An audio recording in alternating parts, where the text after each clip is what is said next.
Welcome to Dram Fine Whiskey. My name's Matt, and today I'm talking to a great whiskey that comes to us from the land down under. That comes to us from the land down under. Starward Nova.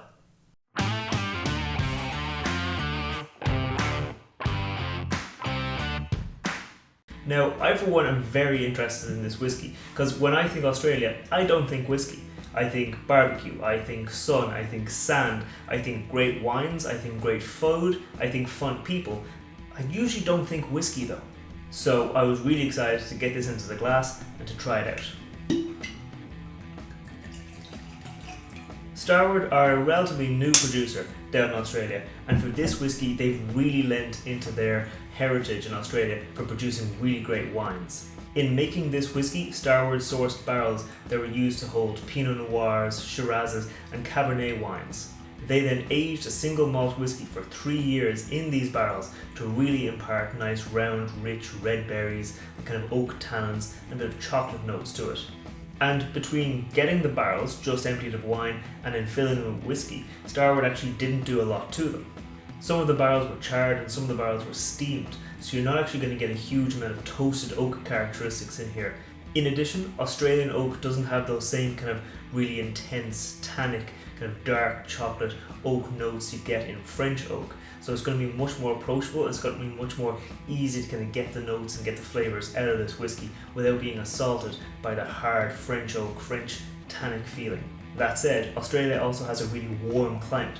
Climate actually plays a huge role in the aging of whiskey. When whiskey in an oak barrel experiences warm temperatures, it actually swells out and goes into the wood, and then it contracts when it gets cooler and comes out of the wood. This expansion and contraction will mean that the whiskey takes on a huge amount of characteristics from the oak. This means in warmer climates like Australia and America, it's sometimes quite hard to get a whiskey that's quite old, that doesn't have those really rich, really strong, overpowering oak characteristics, whereas you might be able to get that in Irish or Scottish whiskey, where it can stay in a barrel for 30 years and not have that same amount of over contraction and expansion. So this whiskey is only 3 years old. It's not going to be the oldest whiskey you'll ever try, but they might have had to strike a balance between making sure the whiskey isn't overly oaked and making sure it still has plenty of characteristics. So let's go in for the nose. Yeah, the red berries is very forward here. I mean, unsurprisingly, it did spend its entire life in red wine barrels. Those red berries, very forward. I'm also getting almost a hint of the skin off of a red apple. It's something I didn't really experience before, but I'm getting it now. That kind of sweet but not sharp, that kind of red apple kind of skin, that's in there. There's also some kind of caramel sweetness in there, nice kind of rounded. It is a single malt whiskey, so you'd expect that kind of caramel note to be present. That it's definitely there. There's virtually no vanilla. If there is, it's so mild. It's being buried by the other smells. There's maybe a touch of like milk chocolate. Again, not a very sharp milk chocolate, more like that rounded out, sweeter kind of milk chocolate in there. It's not like a dark chocolate. It's more like a milk chocolate there. And a little bit of nuttiness, maybe just hidden underneath things there. Yeah, so it's quite good on the nose. It's not overly sharp, it's not overly dominating in one area. The red berries are very apparent, but there's still some other things in there.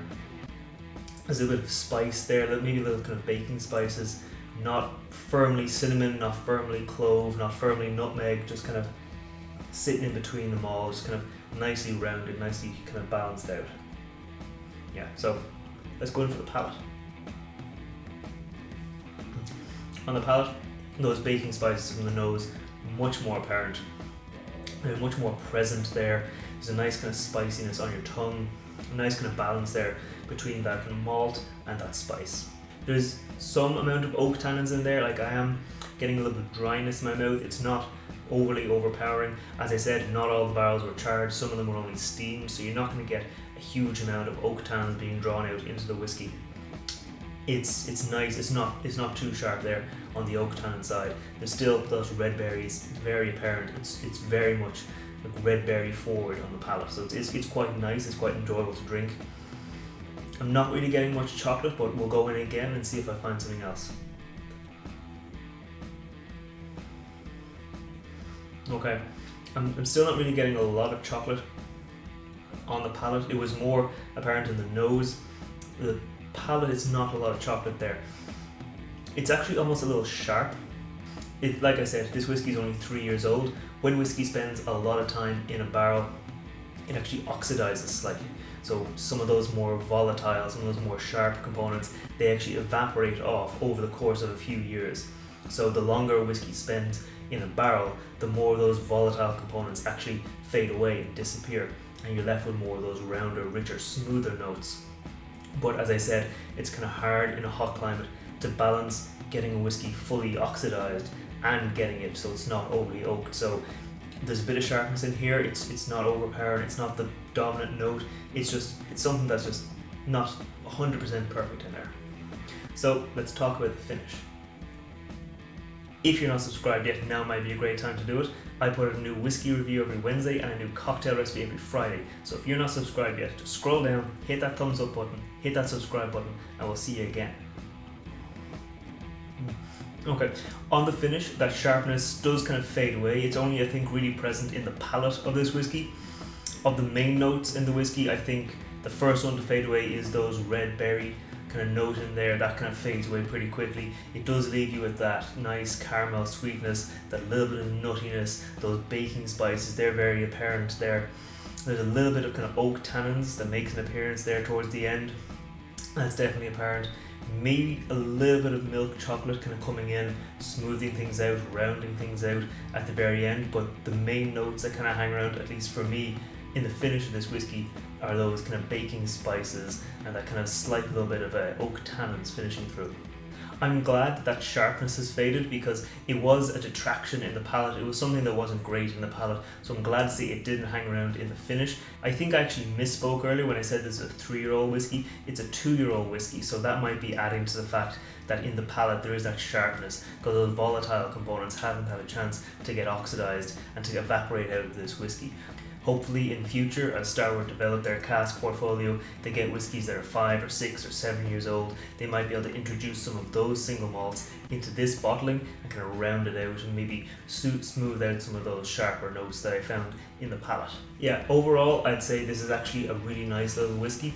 It's refreshing to see a new region producing such good quality whiskey. I know I said there's a bit of sharpness in the palate, but like I said, that's probably going to be easy for them to overcome given it a couple more years. I mean, I'm actually quite impressed by what Starward have put out here. So impressed, I actually ordered a bottle of their left field single malt. So I'm going to give that a try now whenever that arrives in a couple of days' time. So I'm actually quite excited about this whiskey and I'm really excited to try what else they come up with. So until next time, Sláinte.